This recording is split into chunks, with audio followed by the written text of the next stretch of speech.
me as I squeak through this. We don't like this bill. We don't like this amendment. And I'd like to just kind of provide a couple of responses to some things that I've heard from my colleagues to sort of try to circumvent some of the argument already. We've been complaining about how this bill wasn't filed until 3:55. We've heard, well, but you guys had it for hours. House Democrats had it for hours. Well, we had a draft, and we had that at 1:25. That is true. And we appreciate that. The public, however, didn't see the amendment until 5 to 4. And then we were time certain so that there would be only, at a maximum, 4 to 5 to 6 to 6:30 for the public to see a 49-page amendment that changes this bill and adds new components, right? So I'm going to argue that that's a pretty fair complaint. And even if you want to say, gosh, you guys had it early, we had it hours early, not days early. Now, gosh, if there was a deadline today, I would understand. But there isn't. It's a political deadline.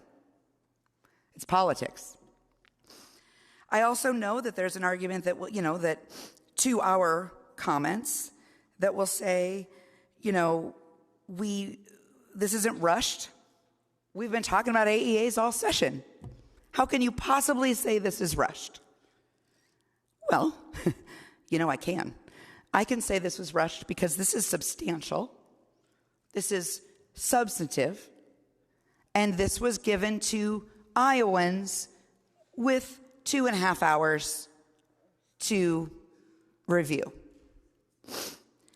So again, we can quibble about the dates or the hours we've had it, but let's be clear, it wasn't 24, it wasn't 12, it was 2.5 for the public. That's not how you govern. That's not how we do this. That's not why we're here. I've heard a lot of talk about how the House has some wins here. Some wins. It's not a game. AEA legislation, teacher pay, supplemental state aid is not a game. I don't care if we win or they win, kids lose. Families lose. Parents lose. Don't call this a game. Don't talk about wins. Kids lose.